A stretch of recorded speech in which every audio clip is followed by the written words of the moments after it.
본 방송에서 제공하는 투자 정보는 투자 판단에 대한 조언입니다. 방송에서 제공하는 주식의 가치, 가격 상승 및 가격 하락에 대해서는 방송사에서 보장하지 않습니다. 헤드라인 뉴스입니다. 미국 뉴욕 증시에서 주요 지수는 유가 하락에 따른 에너지주가 하락하면서 약세로 마감됐습니다. 뉴욕 증권거래소에서 다우존스 지수는 전장보다 0.59% 하락한 23,271.28의 거래를 마쳤고 S&P 500 지수는 전장보다 0.55% 낮은 2,564.62에 기술주 중심의 나스닥 지수는 0.47% 떨어진 6,706.21에 장을 마감했습니다. 지난 10월 미국의 소비자 물가는 시장 예상에 부합하는 상승세를 보였습니다.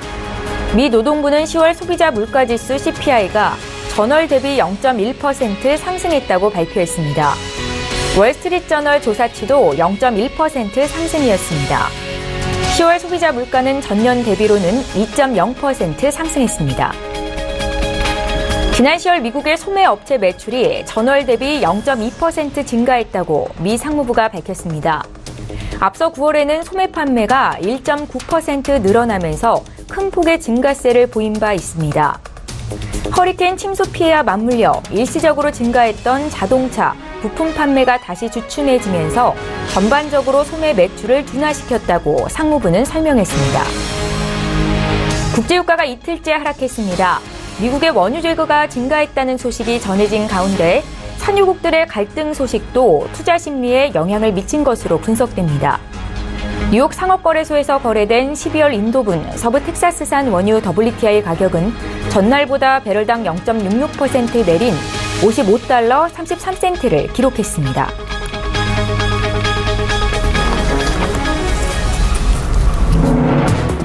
시청자 여러분 안녕하십니까? 출발 증시와이드 1부 시작합니다. 최은정입니다. 오늘 하락 출발한 미국 뉴욕 증시 3대 지수가 일제히 약세로 거래를 마쳤습니다.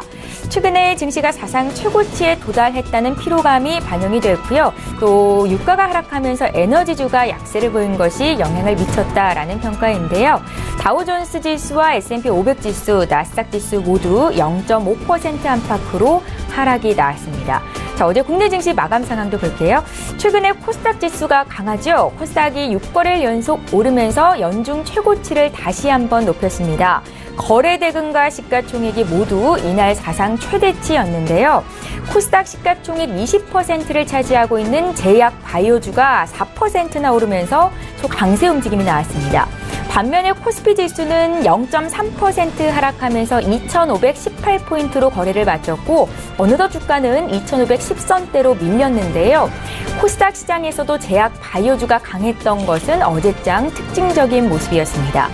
자, 경북 포항에서 발생한 지진으로 대학 수학능력 시험일이 23일로 연기는 됐지만 당초에 예정했던 대로 오늘 개장 시간은 1시간 늦춰집니다. 10시에 주식시장이 개장한다는 것도 아시고 착오 없으셨으면 좋겠습니다. 자, 오늘 11월 16일 목요일이고요. 출중 일부 시간 지금 본격적으로 시작합니다.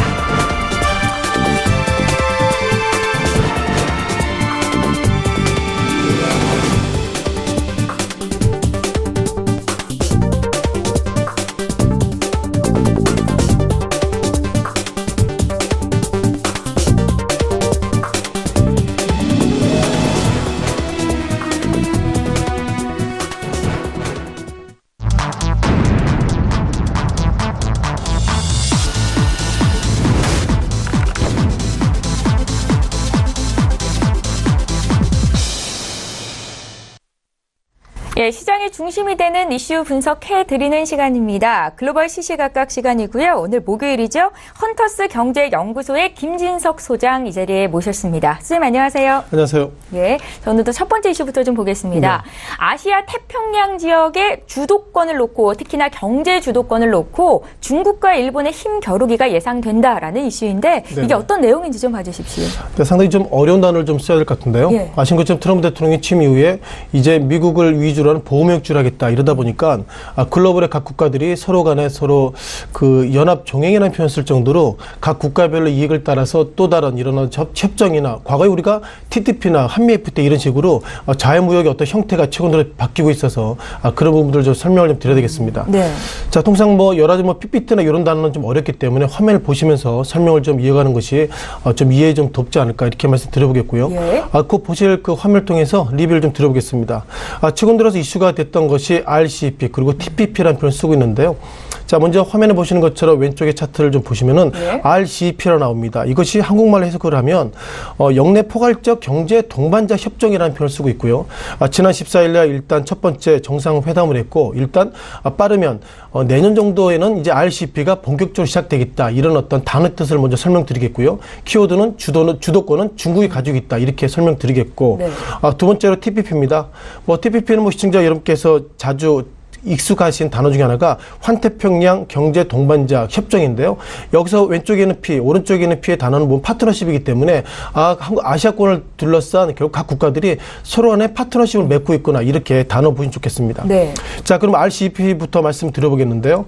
아시아 10개국입니다. 뭐 캄보디아부터 아리아단의 베트남까지 있고요. 한국과 중국, 인도까지 포함하면 총 16개국이 서로 간에 무역이나 수출 이런 거 할 때 관세를 서로 간에 줄이자 그런 어떤 나름대로 일단 그 동반자 파트너십을 가지고 있고요.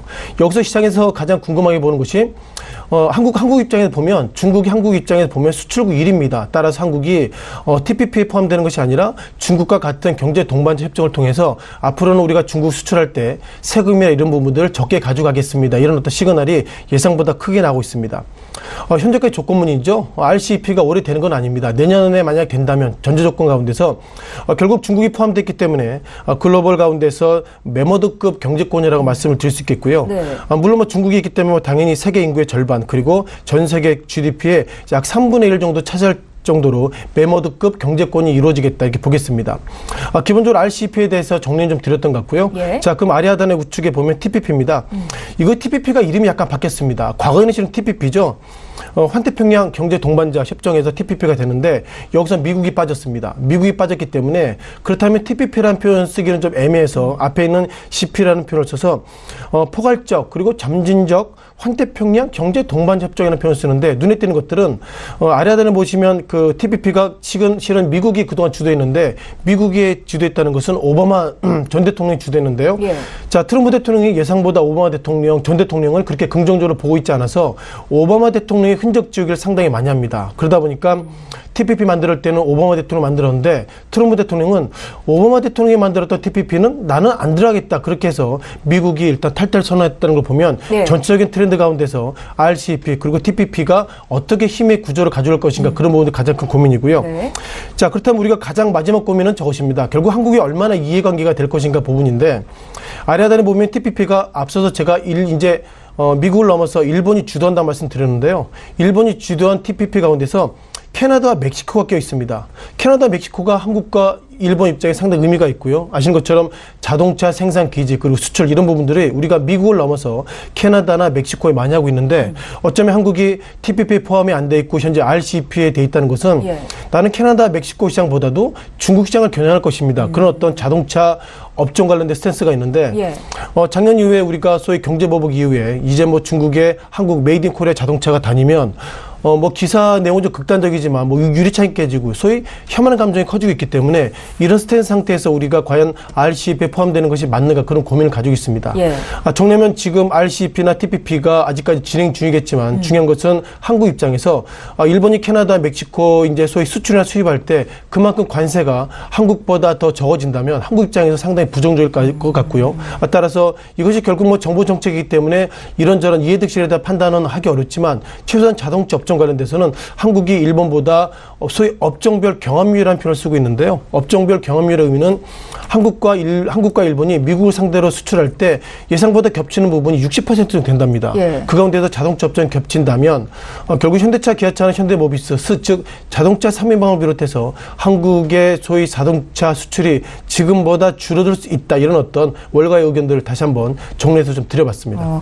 그러니까 우리나라 입장에서는 일본 선봉의 TPP 시장에서 멕시코와 캐나다를 놓치게 되는 거기 때문에 자동차주는 좀 약세를 보일 수 있겠다라는 말씀이신 거잖아요. 네, 그렇습니다. 예, 그러면 우리나라가 이제 중국 중심의 RCEP에는 가입될 가능성이 크다는 말씀이신데 수혜를 볼 만한 업체는 어느 쪽에 있을까요? 일단 뭐 한국의 입장에서는 예. 앞서 표현을 드렸던 것처럼 TPP보다 RCEP에 가입했다는 것은 우리 한국도 실은 이게 서로 간의 계약이기 때문에 네. 어떻게 보면 우리가 이해가 되는 업종에 뭐가 있고 피해되는 업종에 뭐가 있을까 그런 어떤 득실을 따질 것 같은데요. 네.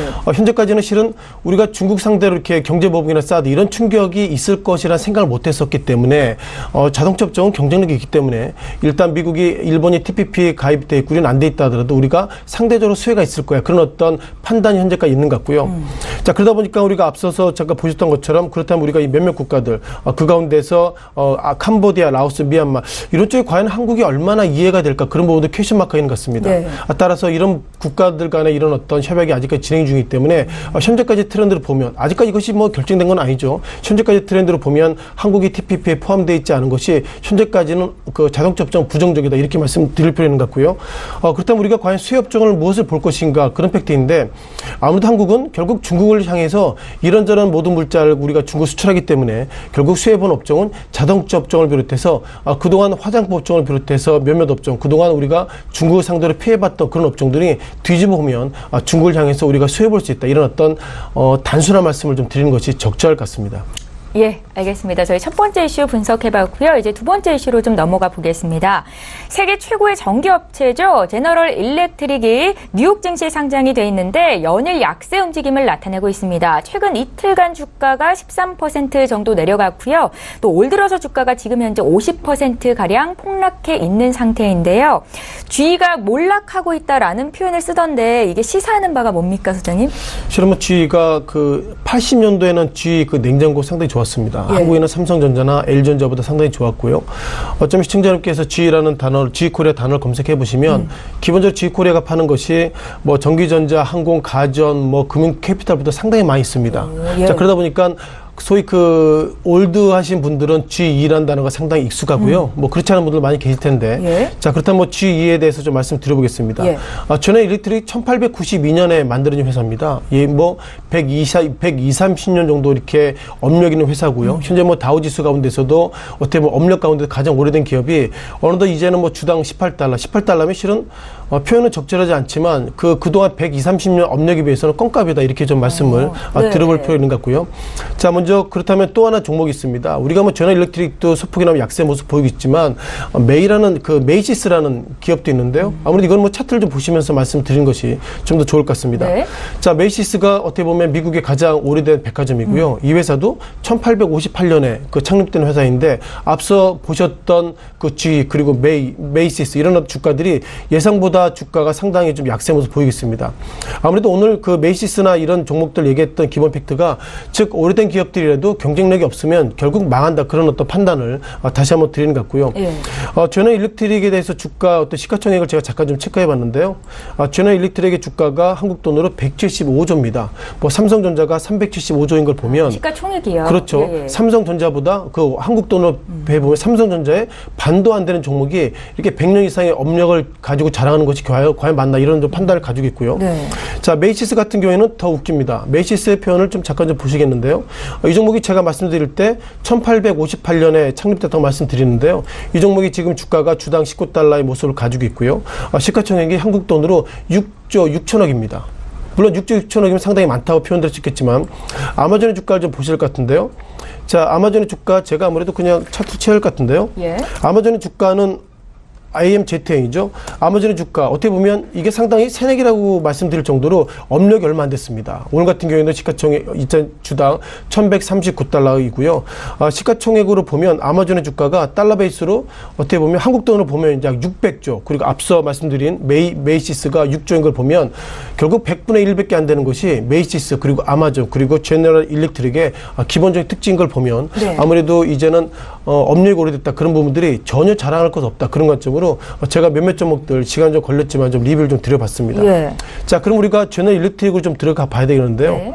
자, 많은 참여자들이 왜 제너럴 일렉트릭에 대한 코멘트를 할까요? 자, 무엇보다 올 한 해도 제너럴 일렉트릭의 주가가 여전히 하락했습니다. 뭐 어떤 페이퍼를 보면 2017년 1월 달에는 이게 주당 31달러, 지금은 뭐 17달러이기 때문에 올 한 해도 실은 반토막은 났고 있고요. 올 한 해 주가, 즉 다우지수의 주가가 올해 어마무시하게, 즉 2017년 1월부터 이렇게 상승함에도 불구하고 이렇게 그 제너럴 일렉트릭 주가가 하락하고 있다는 것은 과연 어떤 의미가 있을지 그런 부분들이 상당히 고민인 것 같습니다. 자, 눈에 띄는 것들은 2011년 이후에, 즉 6년 만에 최저치의 모습을 기록하고 있고요. 무엇보다도 지난 이틀 전에 신저가 이후에 오늘 새벽 같은 경우는 소폭이나마 상승했지만 이것을 상승으로 보기에는 약간 좀 어려움이 있다. 이런 부분들을 좀 강조드릴 필요는 것 같습니다. 따라서 여기서 좀 시사점이 있습니다. 자, 지난 2017년도 11월 달 이후에 제너럴 일렉트릭 얘기가 10월 달부터 계속 나오고 있고요. 네. 어쩌면 그 다우지수가 하락할 때마다 많은 참여자들이 다우지수의 제너럴 일렉트릭이 상당히 실적이 부진했어, 이런 평가를 가지고 있는데 예상보다 그 다우지수가 최근 들어서는 호재보다 악재에 민감하게 나오고 있습니다. 뭐 지금 보시는 차트 의미에서도 제너럴 일렉트릭의 주가가 올 한 해 여전히 부진했음에도 불구하고 올가에서는 지금까지 아무 얘기도 안 하고 있다가 10월 달 이후에 예상보다 제너럴 일렉트릭의 주가가 하락했기 때문에 어쩌면 다우지수가 하락할 것인가, 그런 어떤 핑계를 좀 대고 있어서 제가 볼 때 지금부터 다우지수가 하락한다면 그 핑계는 결국 제너럴 일렉트릭으로 우리가 될 수 있다, 이렇게 보겠습니다. 다만 여기서 몇 가지 좀 CEO에 대한 평가를 가질 것 같은데요. 물론 뭐 제너럴 일렉트릭이 그만큼 주가 하락했다는 것은 제가 볼 때 CEO가 책임이 있어야 되는 것이 정확한 판단인 것 같습니다. 왜냐하면 그 CEO가 본인이 잘 못해놓고서 주가 하락하니까 직원들 구조조정한다, 이런 패턴이 미국을 넘어서 한국에도 있는데 잠깐 좀 리뷰를 좀 들어보겠습니다. 몇 인물이 나오고 있는데요. 젯 윌치라는 인물이 나오고 있습니다. 아무래도 2000년도 이후에 젯 윌치가 우리가 책을 썼기 때문에 많은 분들이 그 어떤 CEO에 대한 평가를 좀 가지고 있는 것 같고요. 젯 윌치라는 인물 같은 경우에는 지난 1981, 이건 좀 화면 이 전이라 제가 보여드리고 있지 않지만 1981년부터 2001년 뭐 이때쯤입니다. 2001년까지 어떻게 보면 젯 윌치라는 인물이 제너럴 일렉트릭을 상당히 급등해 놨습니다. 이러다 보니까 젯 윌치를 우리가 상당히 좋아하고 있고요. 다만 그 이외에 또 다른 인물 가운데서 이멜트라는 인물이 나오고 있습니다. 이멜트라는 인물이 2017년도 8월까지 이 인물이 또 제너럴 일렉트릭을 맞았는데 첫 CEO는 상당히 좀 잘 나갔었죠. 그 당시에 뭐 1992년 뭐 과거 얘기지만 그 당시에 4달러에서 2000년도 같은 57달러까지 상당히 뭐 7배, 8배, 9배 이상 9배 이상 젯 윌치가 상당히 이끌어놨는데 2001년도 이후에 최근까지, 정확하게는 2017년 8월까지 이멜트라는 인물이 들어와서 뭐 되지도 않는, 표현이 좀 적절하지 않습니다만 그만큼 주가가 하락했던 것은 CEO의 책임이라는 것을 강조하기 위해서 제가 좀 언뜻 좀 썼는데요. 수많은 것들을 막 사업을 포트폴리오에 늘렸습니다. 그러다 보니까 주가가 좀 급락을 했고, 자, 그러다 보니까 또 다른 인물이 나왔습니다. 아무래도 제너럴 일렉트릭에서도 안 되겠다, 이제 새로운 선수가 투입돼야 되겠다, 그런 관점으로 새로운 인물, 즉 지난 10월 달입니다. 지난 8월 달부터 말씀드려야 되겠죠. 지난 8월 달에 새로운 인물이 들어왔습니다. 그런 인물이 플래너리라는 인물인데요. 이 인물은 상당히 재무통이고요. 그러다 보니까 어쩌면 이 본인의 생각으로 보면 지금까지 너무 방만했기 때문에 모든 것을 다 구조조정하겠다, 이런 패턴들은 실은 최근 들어서 적폐란 부분, 그리고 구조조정 이런 부분과 맞물리고 있기 때문에 다만 눈에 띄는 것들은 그렇게 인물이 들어왔음에도 불구하고 주가가 상승보다 하락하고 있습니다. 이것은 결국 새로운 인물이 들어와도 제너럴 일렉트릭이 너무나 구조조정을 비롯해 방만하게 경영했기 때문에 이것은 당분간 회복할 수 없다, 그런 어떤 월가의 정확한 판단이 있다, 이렇게 보겠고요. 자, 그러다 보니까 제너럴 일렉트릭 가운데도 그동안 강점이 있었던 그 전기, 또한 어떻게 보면 그 기관차, 이런 산업을 상당히 팔겠다, 그런 평가를 가지고 있어서 과연 이것을 어떻게 해석해야 될지 모르겠지만 있는 거 없는 걸 다 팔게 된다면 그만큼 주가에는 부정적인 것은 아닌가, 즉 성장 동력이 떨어질 것 같다, 이런 어떤 평가를 가지고 있습니다. 여기서 한 가지 좀 리뷰를 좀 드려보겠는데요. 네. 아무래도 플래너리라는 새로운 CEO는 상당히 지금 해피합니다. 물론 주가는 하락해서 본인은 표정을 관리하고 있지만 제가 볼 때는 해피하다는 표현이 두 가지인데요. 앞서 강조드렸던 것처럼 8월 달에 CEO로서 이 정도로 제가 CEO로서 됐다고 말씀드려보고요. 자, 10월 달에 실적이 나왔습니다. 10월 이 당시에 나오는데, 이 당시 날짜가 10월 23일 날 실적이 나왔습니다. 3분기 실적이 나왔죠. 실적이 예상보다 부진하게 나왔습니다만 주가가 상승했다는 것은 결국 새로운 플래너라는 인물이 왔기 때문에 3분기 실적은 부진하지만 주가는 좋을 것이다, 이런 평을 가지고 있는데 제가 볼 때 입장이 다릅니다. 즉 우리가 과거에 우리가 빅베스라는 표현을 쓰고 있죠. 빅베스라는 단어를 여기서 좀 써야 될 것 같습니다. 예. 빅베스. 즉, 새로운 CEO가 임기, 어떻게 보면 그해, 10월달, 11월, 즉, 그해 들어오게 된다고 그러면 모든 책임을 전임 CEO한테 지어야 되기 때문에 이것저것 손해 이런 부분들 다 감가를 해서 평가를 예상보다 부정적으로 만듭니다. 부정적으로 만들어 놓고 그 다음, 즉, 새로운 그 임기가 들어섰을 때 제가 그만큼 잘했습니다. 그런 어떤 평가를 위해서 모든 것을 실적을 반영하는 것은 빅베스인데요. 따라서 지금부터 플래너리라는 인물은 이번 3분기 실적도 안 좋았지만 이것은 실은 플래너리 어떤 책임이 아니죠. 직전 CEO 책임이기 때문에 3분기 실적은 결국 플래너리라는 책임이 아니고 그렇다 보면은 10월달, 12월달 아직 나오지 않았지만 12월달까지 즉 2017년 온기까지는 실적이 부진하다고 우리가 말씀을 들어올 필요 있는 것 같고요. 따라 정리하면 이런 얘기가 나오고 있습니다. 월스트리트 저널에서 이렇게 보고 있고요. 예. 제너럴 일렉트릭이 결국 미국 그 인들 가운데서 상당히 그 친화적인 그 제너럴 일렉트릭이고요. 앞서 말씀드렸던 것처럼 다우존스 즉 30개 종목 가운데서 가장 오래돼 있고 그리고 상당히 좀 그 미국민들 입장에서는 플랜드리한 어떤 기업 중에 하나인데 빠르면 앞으로 5년 정도가 구조 조정할 것이다. 그리고 5년 그러니까 2017년으로 기준을 보면 2023년까지는 주가가 안 좋을 것입니다. 얘기하고 있는데 결국 그런 의미로 보면 플래너리가 지금부터 계속 구조조정한다고 해도 결국 이것은 신임 CEO 책임이 아니고 과거 CEO 책임이기 때문에 전체적으로 제너럴 일렉트릭의 주가가 과연 구조조정 얼마나 할지 몰라도 제너럴 일렉트릭이 가지고 있는 이런 어떤 가전이나 전기 그리고 전자 이런 포트폴리오들은 아마존을 비롯해서 구글 이제는 새로운 어떤 신흥 주자 나오고 있기 때문에 부정적으로 말씀드리면 제너럴 일렉트릭 그리고 앞서 강조드렸던 미국 백화점 가운데 메이시스 이런 종목들 우리 회사가 업력이 오래됐어 그런 부분들을 전혀 자랑할 수 없다 그런 부분들을 제너럴 일렉트릭을 통해서 다시 한번 느낄 수 있는 것 같고요. 자 이것을 한국 시장에서 좀 대입할 수 있습니다. 예. 최근 들어서 우리가 운전을 할 때 과거에는 우리가 운전을 오래 하셨던 분들이 그만큼 어떻게 보면 나이가 드신 그런 커리어가 인정이 됐는데 이제는 뭐 포탈 통해서도 우리가 가는 길을 찾을 수 있는 걸 보면 지금부터는 업력을 자랑해야 될 부분이 아니고요. 앞서 잠깐 말씀드렸던 아마존의 주가를 비롯해서 새로 나온 신흥 기업들이 예상보다 전기차를 비롯해서 그리고 에코 모든 AI 이런 쪽으로 이렇게 집중하는 거 보면 이제는 오래됐다는 것이 결코 자랑은 아니고요. 이제는 매년마다 시간이 가면 갈수록 새로운 포트폴리오 그리고 새로운 구조조정 그리고 새로운 산업을 하지 않는 이상 이제는 제너럴 일렉트릭 그리고 메이시스처럼 주가가 어려울 수 있습니다. 그런 관점으로 좀 장황하게 제너럴 일렉트릭에 대해서 부정적 코멘트를 드려봤고요. 정리하면 결국 실적이 부진하기 때문에 배당을 적게 받는 것은 당연합니다. 다만 미국 증시 가운데서 제너럴 일렉트릭을 계속 10월달 이후에 지켜보고 있다는 것은 앞으로 다우지수가 하락할 때 제너럴 일렉트릭이 하락했기 때문에 투자 심리 악화됐다. 그런 핑계를 이제는 찾는 의미에서 제너럴 일렉트릭 의미가 예상보다 중요하다는 말씀도 마지막으로 좀 드려봤습니다. 예, 그러니까 시장에서 살아남기 위해서는 아무리 국민들과 친숙한 기업이라고 할지라도 새로운 성장 동력은 반드시 필요하다라는 말씀이시네요. 그렇죠. 정리를 잘하셨네요. 예, 감사합니다. 자, 오늘 글로벌 시시각각 라이브 이슈타임 시간 이어갈 건데 글로벌 시시각각 시간 함께했고요. 김진석 소장과 함께했습니다. 고맙습니다. 고맙습니다.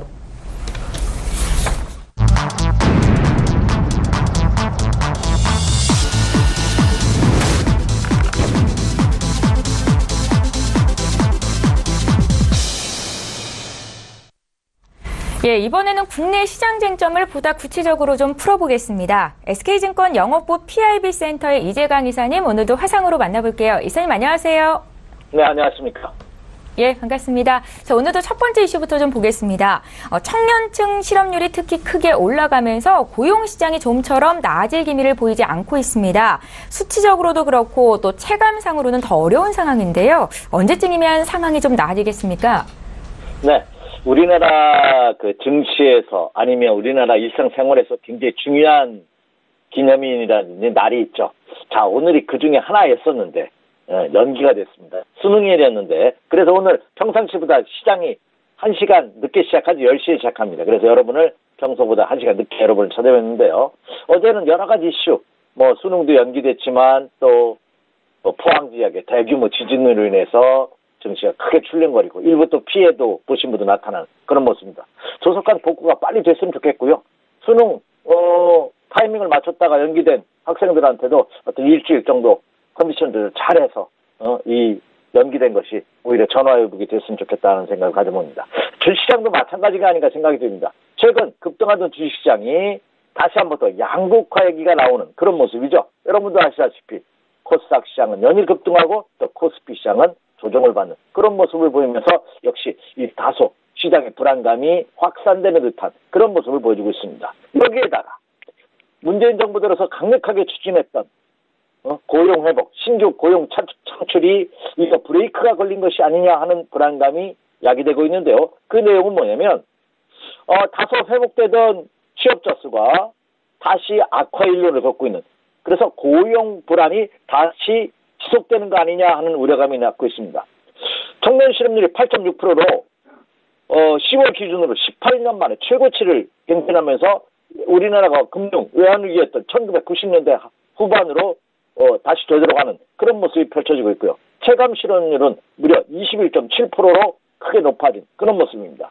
특히 10월 취업자 수가 27만 9천 명으로 30만 명대를 다시 하회하는, 그러니까 지난 9월 달에 30만 명을 회복했다가 10월 달에 다시 20만 명대로 떨어지는 그런 모습을 보이고 있다는 점입니다. 그런데 여기에다가 취업자 수는 감소하는 반면에 취업이 안 되다 보니까 자영업자 수는 오히려 증가됨으로써 이 또한 시장에 불안감을 던져주고 있는데요. 자영업자가 3개월 연속 증가하면서 고용지표가 불안한 그런 모습을 보였습니다.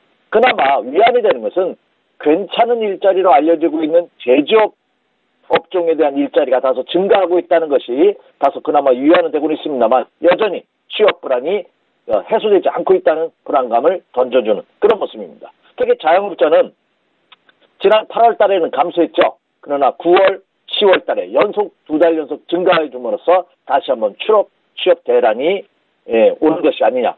전혀 이 정부가 추진하고 있는 일자리 창출이 크게 효과를 시장에서 보고 있지 못하는 것이 아니냐는 우려감이 던져지고 있습니다. 더군다나 여기에 그나마 취업자 수가 조금 증가한 것은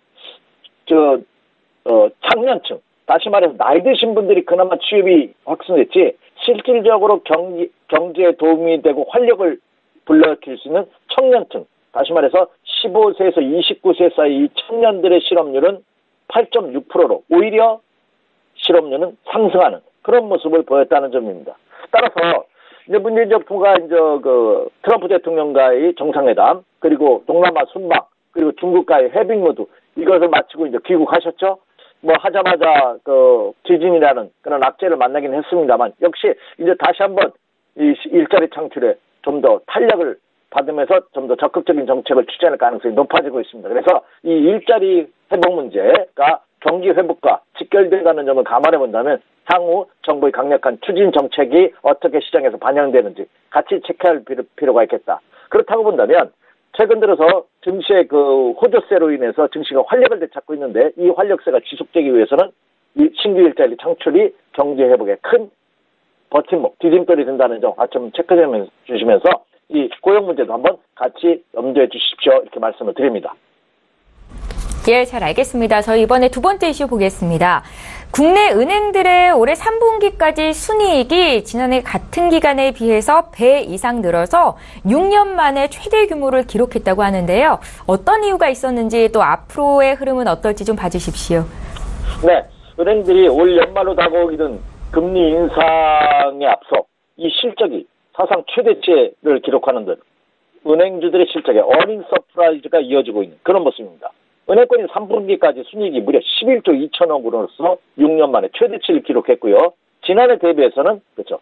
2배 이상 증가하는 지난해 순이익은 5조 5천억에 불과했는데 벌써 11조 원을 넘어서는 그런 모습을 보여주고 있습니다. 지난 2011년도인가요? 13조 이후 역대 최대 규모를 기록하는 그런 모습입니다.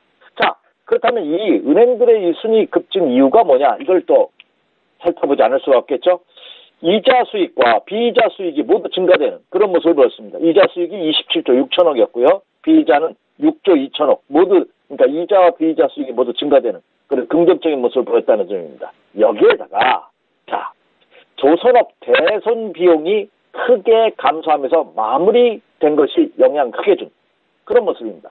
지난해까지 대손 충당금을 9조 3천억까지 쌓았는데 올해는 4조 3천억으로 절반 이하로 줄어든 그런 모습이 은행권의 순이익 급증에 큰 역할을 했다 이렇게 볼 수가 있겠고요. 근데 여전히 우려감이 있습니다. 국내 은행들도 본격적인 투자은행, IB은행 쪽으로 전환을 해야 되는데 여전히 예대 마진에 의존하고 있다 하는 불안감은 던져주고 있습니다. 무슨 얘기냐? 대출금리는 3.21%에서 3.24%로 오히려 상승을 했습니다. 금리 인상이 이제 전망됨에 따라. 근데 예금금리, 예금했을 때 이자 주는 것은 1.27%에서 1.18% 오히려 하락하는 그런 모습을 보였다는 점이죠. 그래서 금리 차는 기존에 1.94%에서 오히려 2.06%로 0.13%가 오히려 확대되는. 그러니까 은행이 여전히 땅 짚고 헤엄치기 편안한 장사를 하고 있는 것이 아니냐 하는 일부 의구심을 그리고 일부 눈총을 받게 하는 그런 모습을 보여주고 있다는 점입니다.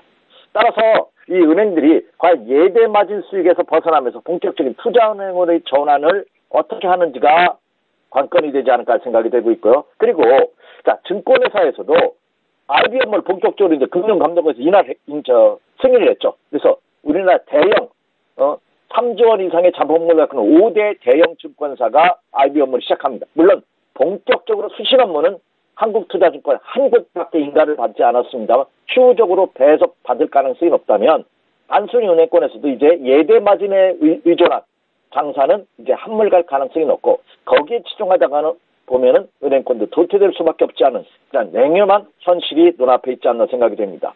그리고 또 하나는 이 은행들의 순이익 급증과 어우러서 은행들이 이 4분기 11월, 12월 달 새로운 주도주로 부각할 가능성도 조심스럽게 점쳐지고 있고요. 말씀드린 바와 같이 올 연말 추가 금리 인상을 한 차례 금리 인상을 앞둔 시점이기 때문에 이게 또한 은행권에 호재로 작용할 가능성이 굉장히 높습니다. 그래서 은행주들 한번 연말에 한번 관심을 가져보셔도 좋지 않을까 이렇게 예상이 됩니다.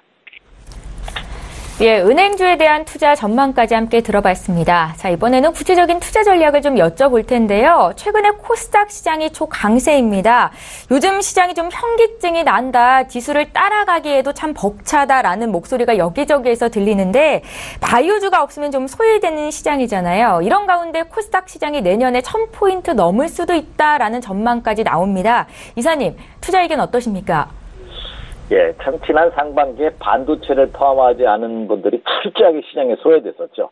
이제 하반기 들어서 특히 3, 4분기 들어서부터 본격적으로 이제 바이오 제약주를 펀드에 포트폴리오에 포함하지 않으신 기관 투자가들이나 개인 투자분들이 모두 소외되는 그런 모습이 펼쳐지고 있습니다. 최근 코스닥 시장이 가히 폭발이라 할 표현이 맞을 정도로 수직 상승하는 상승 기울기를 한번 보시면은요 거의 90도에 육박하는 그런 상승 기울기를 보이는 급등세를 보이고 있습니다. 특히 코스닥 지수가 지난 11월 8일 702포인트를 기점으로 해서 어제 768포인트로 그러니까 일주일 만에 무려 9.3%가 급등한 65포인트나 급등하는 그런 모습을 보였습니다. 반면에 코스피 시장은 지난 11월 8일 기점으로 2,534포인트에서 어제 종가 2,518포인트로 소폭 하락하는 물론 하락하는 율은 16.23% 하락률로 본다면 0.6% 하락이 그쳤지만 그러나 상대적으로 코스닥 시장이 10% 가까운 급등을 보였다는 점을 감안해 본다면 다시 역차별화 현상이 나타난 것이 아닌가 하는 의구심을 짙게 내포하고 있는 그런 모습입니다. 이미 제가 지난 화요일 이 시간을 통해서도 한번 언급해 드린 바와 같이 지금 장은 전형적인 상승량의 전형적인 패턴의 모습을 보여주고 있다는 점입니다. 극단적으로 말해서 자 이제 코스피 시장 끝난 것이 아니냐. 더군다나 오늘 새벽까지 뉴욕 증시도 세제 개편안이 불협화음을 보이면서 공화당 내에서도 상원과 하원의 어떤 의견 충돌로 인해서 조정을 받는 모습을 보였고요. 유럽 증시도 영국을 포함한 유럽 국가들이 역시 정치적인 불안감으로 인해서 역시 조정을 받는 그런 모습입니다. 또 아프리카의 짐바브웨에는 군부 쿠데타가 일어났다고 하죠. 그러니까 전 세계적 이런 정치적인 불안감이 증시에도 악영향을 끼치는 그리고 유가가 급락하면서 또 유가 관련주도 하락한 그런 모습을 보면서 총체적으로 지금 그렇지 않아도 지금 주가가 급등해서 다소 불안한 상황 속에서 이런 악재들이 계속해서 증시에 악재로 작용하는 증시 상승을 저해하는 요인으로 작용하고 있다는 점이죠. 그래서 국내 시장도 다소 불안해하시는 분이 상당히 많은 것 같은데요. 그러나 한번 보세요. 이미 말씀드렸다시피 지난 상반기 동안 코스피 시장이 급등하다 보니까 상대적으로 소외됐던 코스닥 시장이 이제 싸 보이는 겁니다. 가격 메리트가 커요.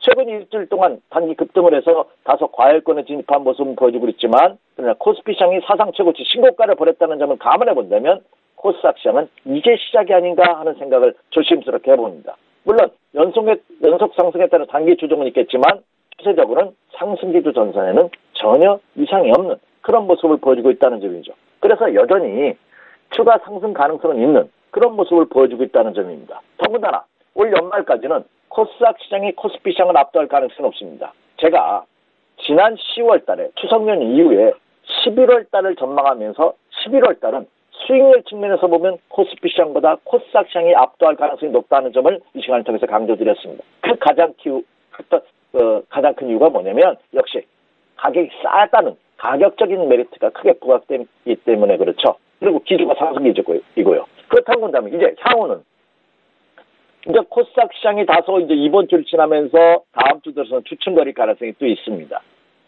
그럼 또 상대적으로 지난 일주일 동안 크게 조정을 받았던 코스피 시장도 같이 상승세에 합류할 가능성은 여전히 있는 그런 모습을 보여주고 있다는 점이죠. 그래서 그 점을 염두에 두시면서 매매 전략을 세워주시기 바라고요. 물론 최근 정부가 추진하고 있는 그 중소벤처기업 육성 정책, 그리고 공적 자금, 특히 국민연금의 코스닥 시장 편입 비중 확대, 그리고 상장 요건 완화, 그리고 투자자들한테 이제 세제 혜택을 코스닥 시장에 투자하는 분들은 세제 혜택을 줘야 되는 것이 아니냐 하는 세제 혜택 불의 여부에 대한 논의, 그리고 한중 해빙 무드가 완연하게 해빙 무드를 보임에 따라 또 대중국 관련 주에 대한 투자 심리 호전, 이런 것들이 복합적으로 어우러지면서 코스피 시장보다 코스닥 시장의 탄력도가 당분간은 이어질 가능성이 높습니다만, 그러나 이 또한 시간이 지남에 따라 다시 코스피 시장도 상승세에 합류하는 그런 모습을 보일 가능성이 높다는 점이죠. 그래서 그 점을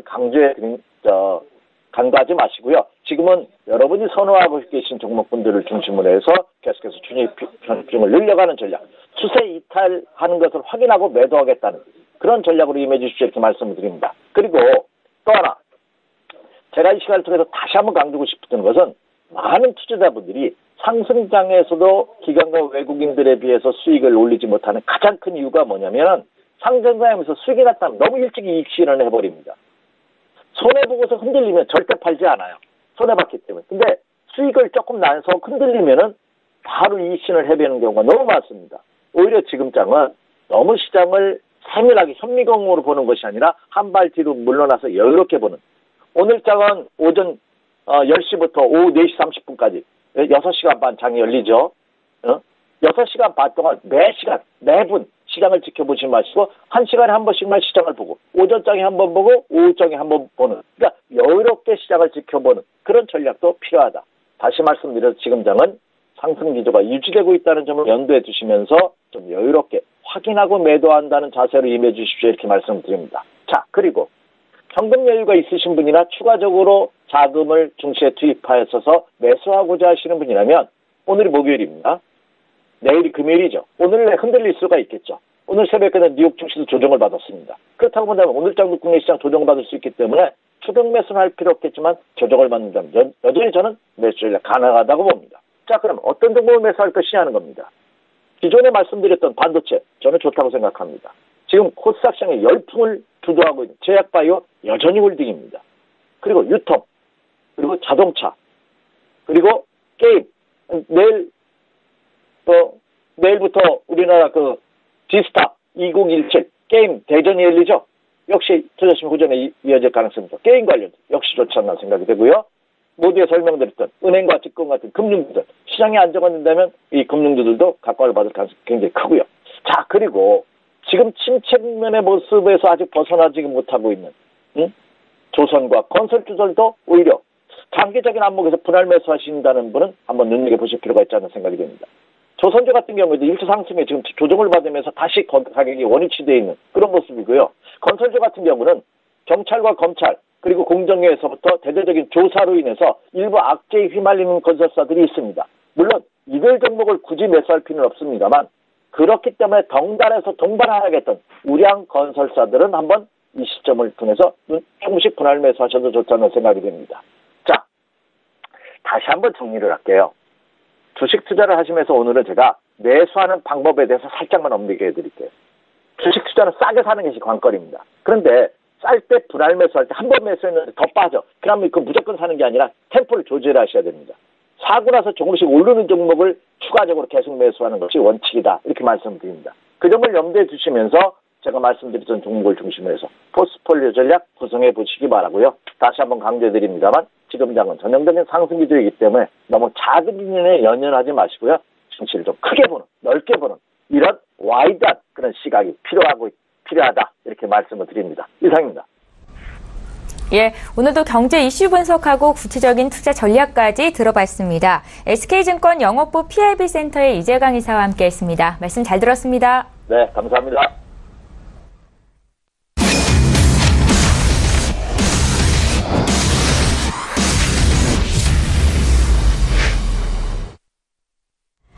예, 이번에는 선물 시장을 좀 분석해 보겠습니다. 1부의 마지막 시간이고요. 선재 트레이더의 선물 하이킥, 오늘도 선재 트레이더 만나봅니다. 안녕하세요. 네, 안녕하십니까. 예, 반갑습니다. 네. 예, 오늘도 또 국내 선물 시장부터 좀 볼 텐데요. 흐름을 봐주십시오. 코스피는 지지부진한데 선물 시장 대응은 어땠습니까? 네, 저희가 지속적으로 매도를 반등 시에 쳤었고요.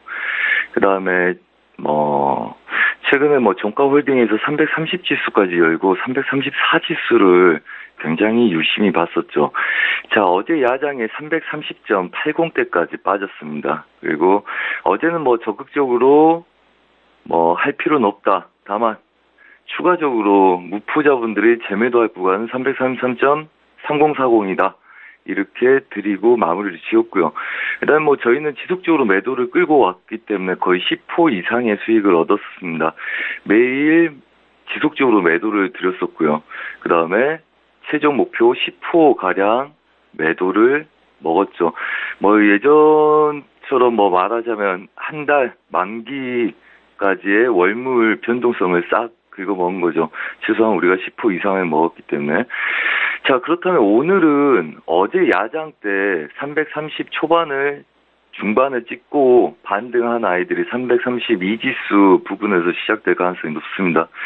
자, 그렇다면 오늘부터는 아무래도 눌림 매수 배팅이 들어가야 될 거고요. 저는 330 지수를 약간 깨는 듯한 모습을 잡아서 매수 반등을 노리겠다.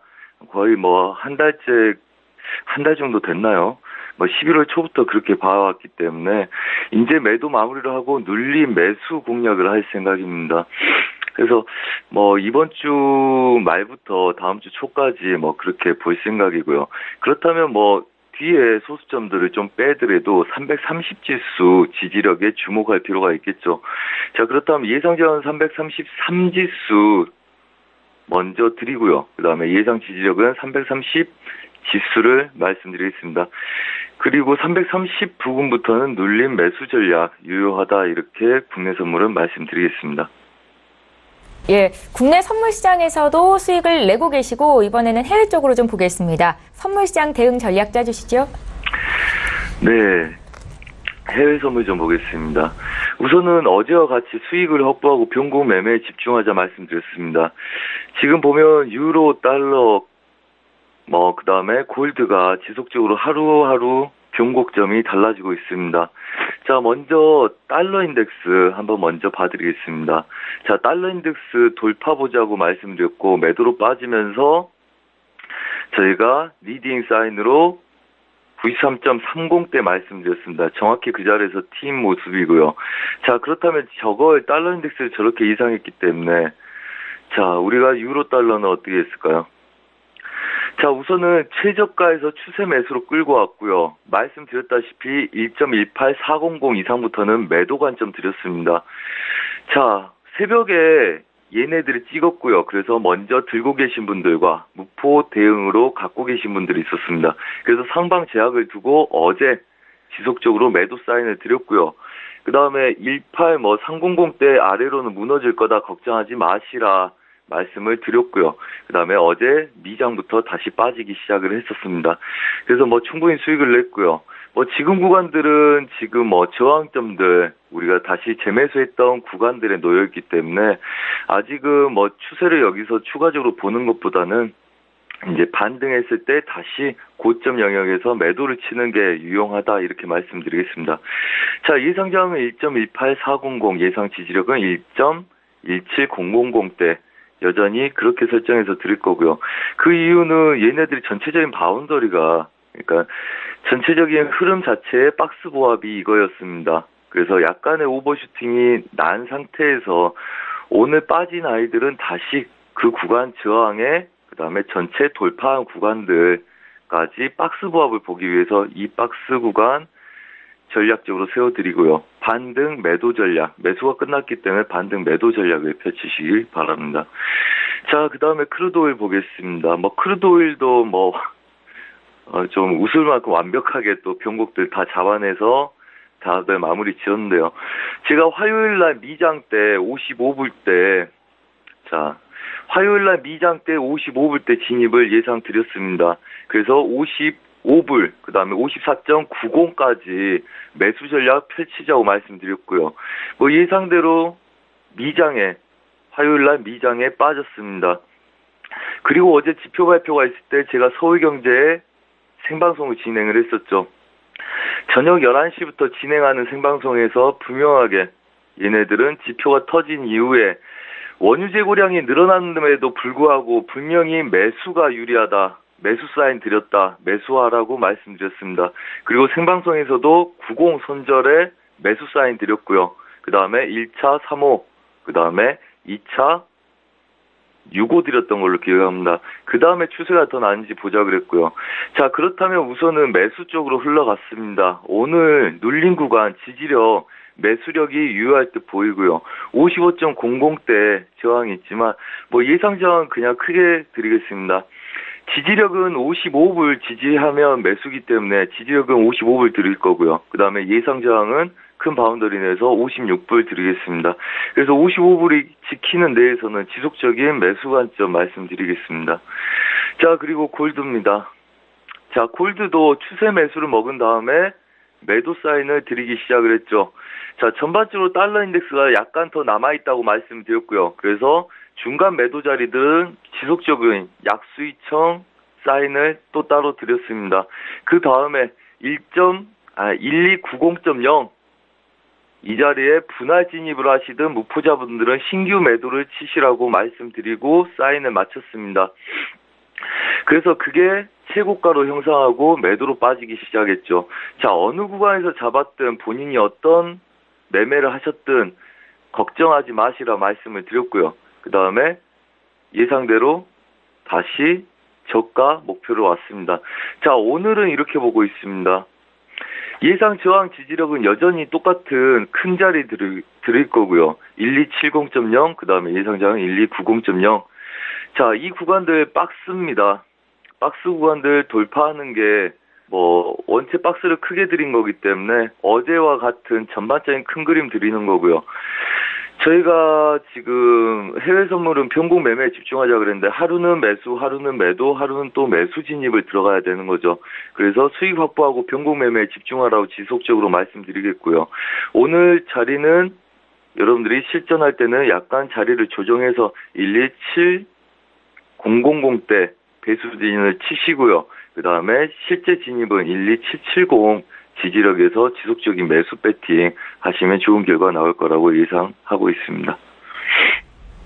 예, 네. 자, 오늘도 매매 전략 감사하고요. 지금까지 선재 트레이더와 함께했습니다. 잘 들었습니다. 네, 감사합니다. 네, 출발 증시와이드 1부 여기서 마치고요. 저희 잠시 뒤 2부 시간으로 다시 오겠습니다. 샵 0082번으로 문자 보내주시면 되겠고요. 건당 100원의 정보 이용료가 부과됩니다. 종목 상담 원하시는 분들 지금 연락 주시면 되겠습니다. 고맙습니다.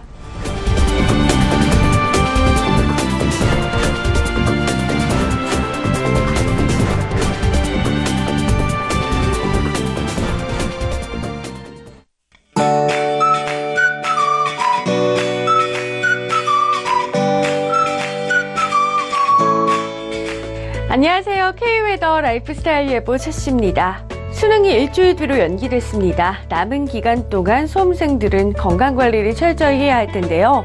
오늘 아침 서울 영하 3도, 춘천 영하 7도까지 떨어지며 어제보다 부쩍 추워져 옷차림 따뜻하게 하셔야겠습니다. 한낮에도 서울 7도, 춘천 6도까지밖에 오르지 못하겠고 여기에 강한 바람으로 인해 더욱 춥게 느껴지겠습니다. 다행히 현재 하늘은 구름 한 점 없이 맑은 하늘이 드러나 있는 모습인데요. 계속해서 서해상에서 동진하는 고기압의 영향으로 맑은 하늘 보이겠고요. 저녁부터 구름만 많아지겠습니다. 따라서 오늘은 추위에 대한 대비만 하시면 되겠네요. 자세한 지역별 오늘 날씨는 나절 예보를 통해서 살펴보겠습니다. 중부지방 대체로 막다가 점차 구름 많아지겠고요. 한낮에도 서울 7도, 춘천 6도까지밖에 오르지 못하겠습니다. 동해안 지방 비 소식 없어 대기가 더욱 건조해지겠고 한낮 기온도 속초 8도 등으로 낮겠습니다. 남부지방 전주 9도, 대구 10도로 크게는 예년보다 4도가량이나 낮겠고 강한 바람으로 인해 더욱 춥겠습니다. 물결이 높게 있는 곳이 있겠는데요. 특히 동해와 남해상으로 바람이 강하게 불겠습니다. 이에 따라 물결이 최고 3m까지 거세게 일겠으니까요. 항해하거나 조업하는 분들은 유의하시고요. 앞으로 발표되는 기상정보를 참고하시기 바랍니다. 금요일에는 전국에 비나 눈이 내리겠고요. 이 비눈이 그친 뒤에는 기온이 큰 폭으로 떨어질 전망입니다. 날씨였습니다.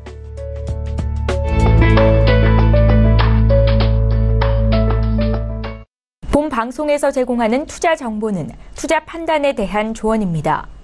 방송에서 제공하는 주식의 가치, 가격 상승 및 가격 하락에 대해서는 방송사에서 보장하지 않습니다.